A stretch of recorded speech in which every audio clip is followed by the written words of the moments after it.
A Mile High Gala. A Mile High Romance, Book 7. Written by Cassidy.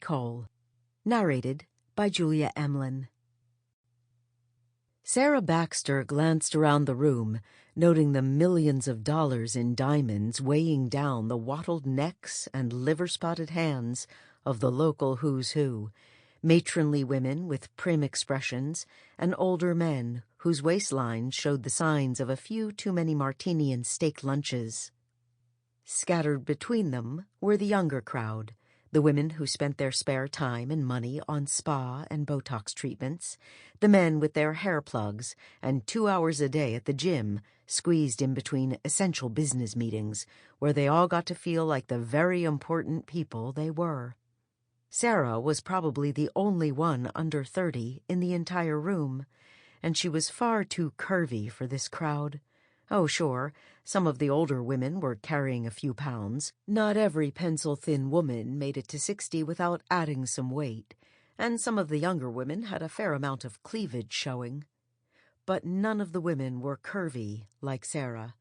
She was more Maxim, less W. She sighed, wondering how much longer she and Tyler would have to stay at this event for some charity no one in the room even cared about. So not her scene. She turned her attention back to the gaggle of women clustered around Tyler, all of them gazing adoringly at him as they jockeyed for position. Lately, it seemed like every single woman on the planet was making a pass at him. Guess they figured if he'd stoop low enough to marry someone like Sarah, that maybe they had a chance at him after all. Forget the fact that he was already engaged.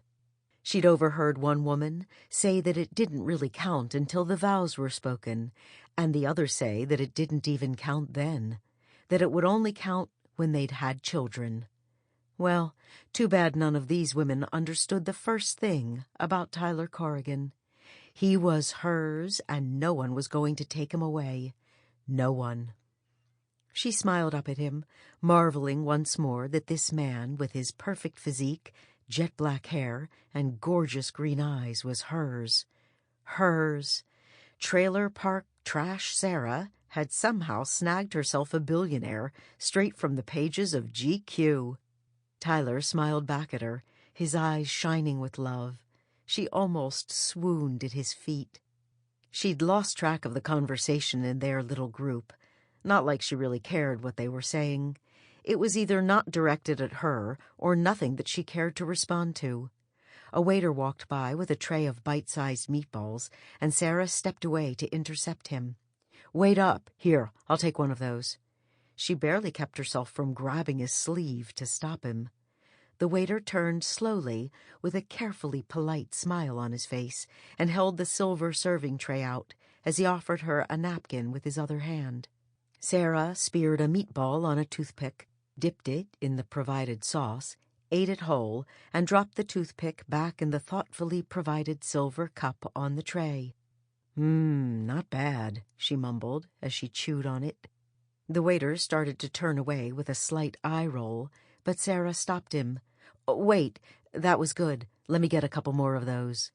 The waiter sniffed in disapproval as he watched her load up with 3 more meatballs. 2 of the women in the group she'd abandoned muttered to one another as they watched. Geez, it was like high school all over again. Well, to hell with them. She was hungry, and if her only options were bite-sized pieces of haute cuisine, she was just going to have to look like a greedy pig for a bit until she'd eaten enough so she wouldn't faint. Not like she wanted to be here. She'd only come because Tyler had begged and pleaded with her for days to accompany him. Even then, she probably wouldn't have said yes, except Jane had insisted that it was also a great business opportunity for their newly started company. Whether she wanted to or not, seems she'd become the face of MSHJ Fashions. Every time she and Tyler went anywhere, it seemed to end up on some fashion blog or other. She'd never had to worry so damn much about how she looked in her life. Oh well, that was the price she paid for having the man of her dreams. At least it was helping to fuel sales for the new company. Sample complete. Ready to continue?